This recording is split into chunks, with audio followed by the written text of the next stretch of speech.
নমস্কার। আজকে আমরা 2026-এর জানুয়ারি মাসের রাশিফল, জানুয়ারি মাসটি কেমন কাটবে সেই বিষয় নিয়ে আলোচনা করব। কন্যা রাশির জন্য এই জানুয়ারি মাসটি কিন্তু অত্যন্ত দুর্দান্ত একটি মাস হতে চলেছে। অর্থাৎ এই মাসটি, জানুয়ারি মাসটি মানে বছরের প্রথম থেকেই কন্যা রাশি লাভ পাবে এবং এই জানুয়ারি মাসটিতে কিন্তু বিশেষ কিছু লাভ পাবে কন্যা রাশির মানুষেরা। তো স্টেপ বাই স্টেপ সবটাই বলবো এবং কোথায় কোথায় লাভ পাবেন, কোন কোন জায়গাটা একটু সমস্যা তৈরি হতে পারে সেগুলোকে নিয়েও আলোচনা করব স্টেপ বাই স্টেপ। অবশ্যই আমরা আলোচনায় চলে আসবো। আলোচনায় আসার পূর্বে প্রত্যেকবার যে কথাটি বলে থাকি, আপনারা অবশ্যই আমার চ্যানেলটিকে সাবস্ক্রাইব করে বেল আইকনটা ক্লিক করে দেবেন। এটাই আপনাদের কাছে আমার রিকোয়েস্ট।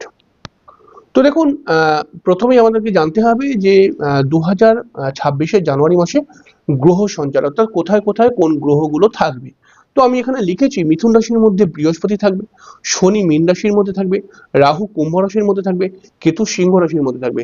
আর এইদিকে দেখুন লিখেছি মঙ্গল 16ই জানুয়ারি থেকে মকরে প্রবেশ করবে, রবি 14ই জানুয়ারি থেকে মকরে প্রবেশ করবে, বুধ 17ই জানুয়ারি থেকে মকরে প্রবেশ করবে, শুক্র 13ই জানুয়ারি থেকে মকরে প্রবেশ করবে। তো এই যে চারটি গ্রহ, এই চারটি গ্রহ কন্যা রাশির মানুষদেরকে কিন্তু বিশেষ ফল দেবে। তো মিথুন রাশির ঠিক কন্যা রাশির ঠিক দশম স্থান অর্থাৎ মিথুন রাশির ঘরের মধ্যে বৃহস্পতি অনেক দিন থেকেই রয়েছে। তবে বৃহস্পতি কর্মস্থানের মধ্যে থেকে কিন্তু মিথুন রাশির মানুষদেরকে খুব একটা ভালো ফল দিচ্ছে না। তো কেন দিচ্ছে না সেটাও বলবো এবং জানুয়ারি মাসেতে কি কি প্লাস পয়েন্ট তৈরি হবে সেটাও নিয়েও আলোচনা করব স্টেপ বাই স্টেপ। দেখুন, যদি আমরা দেখি তাহলে পরে এটা আমরা জানি কন্যা রাশি।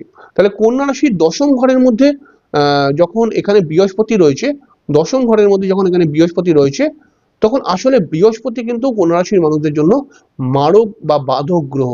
এই গ্রহ যখন দশম ঘরে থাকে তখন করে কিন্তু আপনার কর্মকে নিয়ে কিছু না কিছু টেনশন দিতেই থাকে এবং কর্মকে নিয়ে স্যাটিসফ্যাকশন থাকে না। কর্মের মধ্যে কিন্তু বেশিরভাগ কর্ম আটকে যায়, হতে চায় না এবং কর্মকে নিয়ে কিছু না কিছু প্রবলেম, বা হয়তো আপনি কর্ম করে যথেষ্ট উপার্জন করলেন কিন্তু কোনো না কোনো কারণে সেই পয়সাটা প্রায় সম্পূর্ণ খতম হয়ে গেল। এই সমস্ত প্রবলেমগুলো দেয়। তবে এখানে একটি কথা খেয়াল রাখতে হবে, বা কি এরকম ফল কিন্তু দিচ্ছে অনেকদিন ধরে। তবে জানুয়ারি মাসের মধ্যে একটু ব্যতিক্রম ঘটনা ঘটবে। সেটা হচ্ছে কি, শুক্র গ্রহটি কন্যা রাশির জন্য দ্বিতীয় এবং নবম ঘরের অধিপতি। নবম ঘরের অধিপতি মানে ভাগ্যের অধিপতি। তাহলে ভাগ্য আমার সাথ দিচ্ছে না, এই কথাটাকে আমরা বলতে পারি। তাহলে এখানে শুক্রকে আমরা পেয়ে যাব 13ই জানুয়ারির আগে শুক্র এখানে থাকবে, 13ই জানুয়ারির পরে শুক্র এখানে থাকবে। দুটি ঘরই কন্যা রাশির জন্য খুব পজিটিভ ঘর, অর্থাৎ এটা 4th হাউস, এটা 5th হাউস। তাহলে চতুর্থ ঘরে শুক্র থেকে শুক্রের দৃষ্টি চলে যাবে বৃহস্পতির ওপরে।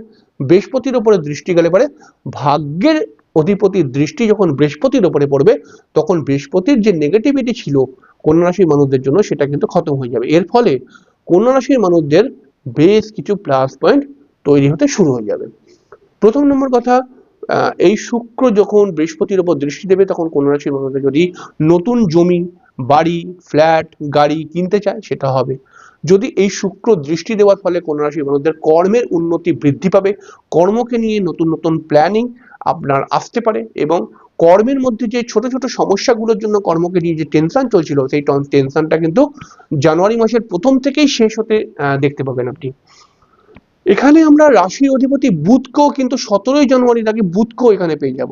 তাহলে বুধ ও 4th হাউসে মানে রাশির অধিপতি চতুর্থ ঘরে, তাহলে এই ঘর থেকে বুধ এখানটাকে দেখবে।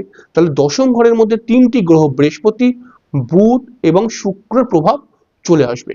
এই প্রভাবের ফলে কন্যা রাশির যে সমস্ত মানুষরা ব্যবসা করছে, যে সমস্ত মানুষরা প্রমোটারি লাইনের সঙ্গে যুক্ত, যে সমস্ত কন্যা রাশির মানুষরা টিচিং প্রফেশনের সঙ্গে যুক্ত, যে সমস্ত কন্যা রাশির মানুষরা অ্যাস্ট্রোলজি বা অকাল্ট রিলেটেড কোনো কাজকর্মের সঙ্গে যুক্ত, যে সমস্ত কন্যা রাশি ব্যাংকিং সেক্টরের সঙ্গে যুক্ত, প্রশাসনিক লাইনের সঙ্গে যুক্ত এবং মিডিয়া লাইন বা আর্টিস্টিক কোনো লাইনের সঙ্গে যুক্ত, কম্পিউটার রিলেটেড কোনো কাজকর্মের সঙ্গে যুক্ত, তাদের ক্ষেত্রে কিন্তু উন্নতি হবেই হবে। মানে এই 13ই জানুয়ারি 13 এবং এই পুরো মাসটাই, এখানে এটা ডেট বলবো না কারণ শুক্র পজিশন, বুধের পজিশন তো ভালো জায়গায় যাচ্ছে। এর ফলে হচ্ছে সারা মাসটাই কিন্তু আপনার কর্মের উন্নতির জন্য খুব পজিটিভ। তবে এখানে খেয়াল রাখতে হবে যে সমস্ত কন্যা রাশির মানুষরা একটু বয়স্ক তাদের ক্ষেত্রে কিন্তু শারীরিক প্রবলেম কোমর পায়ের দিকে ব্যথার সমস্যা এগুলো কিন্তু আসতে পারে। এছাড়াও কিন্তু হঠাৎ কোনো অপারেশন যোগ বা হঠাৎ কোনো শরীর খারাপ হয়ে গেল এগুলো কিন্তু একটা আমরা দেখতে পাবো কন্যা রাশি বয়স্ক মানুষদের ক্ষেত্রে। কারণ কন্যা রাশি মানুষরা কিন্তু একটুখানি যারা সমস্ত বয়স্ক মানুষ তাদের কোমর পায়ের দিকে ব্যথার প্রবলেম চলছেই অলরেডি। তো এটা কিন্তু আরো বাড়তে পারে এবং গ্যাসের প্রবলেম তৈরি হতে পারে, সুগারের প্রবলেম থাকলে পারে, বিশেষ একটা সমস্যা রয়েছে কারণ কেতু এই ঘরটার মধ্যে রয়েছে এবং রাশির অধিপতি এই ঘরটায় যখন যাবে তখন কিন্তু শরীরের দিক থেকে নেগেটিভ ফল প্রদান করবে। তাই 16 তারিখ অবধি অর্থাৎ জানুয়ারি মাসের 1 তারিখ থেকে 16 তারিখ অবধি আপনার শরীরের দিকে বিশেষ ধ্যান দেওয়া উচিত। এবারে দেখুন রবিকে আমরা 14ই জানুয়ারি থেকে এই ঘরটায় পাবো। তো রবি হচ্ছে আসলে দ্বাদশপতি। দ্বাদশপতি রবি যখন পঞ্চম ঘরের মধ্যে চলে আসে তখন কিন্তু একটি জায়গা তৈরি হয়, অর্থাৎ আপনার সন্তানের হয়তো চাকরি হয়ে গেল, আউট অফ স্টেট বা বাড়ি থেকে দূরে বা আউট অফ কান্ট্রিও হতে পারে, বা আপনার সন্তান যদি আউট অফ কান্ট্রিতে থাকে তাহলে তার উন্নতি এটা কিন্তু ইন্ডিকেশন দিচ্ছে। এছাড়াও কিন্তু কোনো রাশির ক্ষেত্রে প্রেমের মধ্যে বিশেষ একটা সমস্যা তৈরি করবে কিন্তু এখানে যখন রবি যাবে, অর্থাৎ হঠাৎ প্রেম কেটে যাওয়া, প্রেমের মধ্যে একটা একটা নিরাশ, প্রেমকে নিয়ে একটা নিরাশতা কিন্তু তৈরি করতে পারে এখানে রবি যখন যাবে, অর্থাৎ 14ই জানুয়ারির পর থেকে। এছাড়াও আপনার প্রেমিকাকে নিয়ে কোনো টেনশন বা প্রেমিকার বা প্রেমিকের হঠাৎ কোনো প্রবলেম হয়ে গেল এইগুলো কিন্তু আমরা দেখতে পাবো। অপরদিকে আমরা দেখতে পাচ্ছি যে রাশির ঠিক পঞ্চম স্থানের মধ্যে আমরা এই রাশির অধিপতি বুধকে 17 তারিখের পর থেকে পাবো। তো এর ফলে আপনি যদি নতুন কিছু শিখতে চান সেটা যে কোনো বিষয়ই হতে পারে, আপনি নতুন গান শিখতে চান, আপনি নতুন খেলা শিখতে চান, কোনো খেলা আপনি নতুন ভাবে কিছু শিখতে চান, যে কোনো কিছু শিখতে চান, তো সেটা কিন্তু সব থেকে ভালো সময় হবে কিন্তু 17ই জানুয়ারির পর থেকে। যে সমস্ত মিথুন রাশির মানুষরা বিবাহ করতে ইচ্ছুক তাদের ক্ষেত্রে কিন্তু বলবো যে খুব বুঝে শুনে বিবাহের ডেট ফেলবেন, নচেৎ কিন্তু বিবাহ হঠাৎ আটকে যেতে পারে। আপনি যখনই বিবাহ করব বলে স্থির করবেন বা বিবাহ যদি কোথাও ঠিক করে নেন তাহলে অটোমেটিক্যালি দেখবেন ঠিক করার পরে অপর পক্ষের পক্ষ থেকে কিছু না কিছু সমস্যা আসতে শুরু হয়ে যাবে। জানুয়ারি মাসেতে আমরা বলবো যে জানুয়ারি মাসের মধ্যে কন্যা রাশির মানুষদের ক্ষেত্রে কিন্তু আর্থিক ডেভেলপমেন্ট যথেষ্ট ভালো, যেন শুক্র চতুর্থে থাকবে, মকরে পঞ্চমেও চলে যাবে, যার ফলে আর্থিক উন্নতি হবে। কিন্তু কন্যা রাশির মানসিক টেনশন, কন্যা রাশির কিন্তু ডিপ্রেশন এগুলো কিন্তু চট করে কাটবে না। কন্যা রাশির মানুষ আপনি এমনি হাসি খুশি মানুষ, কিন্তু আপনার হাসি খুশির পেছনে কিন্তু বড় একটা চিন্তার ভাঁজ রয়েই যাবে জানুয়ারি মাসে। তবে জানুয়ারি মাসটি কিন্তু আপনার জন্য খুব গুরুত্বপূর্ণ মাস, কারণ এই জানুয়ারি মাসেতে বিশেষ করে টোটাল জানুয়ারি মাসটাই যদি আপনি যদি বুঝে বুঝে চলতে পারেন এবং যদি একটু বুদ্ধি খাটিয়ে চলেন তাহলে পরে কিন্তু জানুয়ারি মাসে অনেকগুলো জায়গায় সাকসেস পাবেন।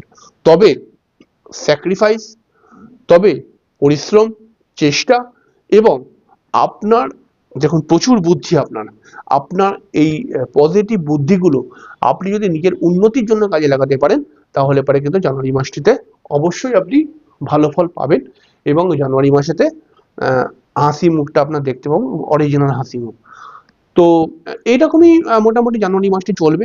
তো যদি আপনার জন্মছকের মধ্যে বৃহস্পতি ভালো থাকে তাহলে পরে আপনি যথেষ্ট আরো ভালো ফল পাবেন, মানে যা বললাম তার থেকেও বেশি বেশি ফল আসবে।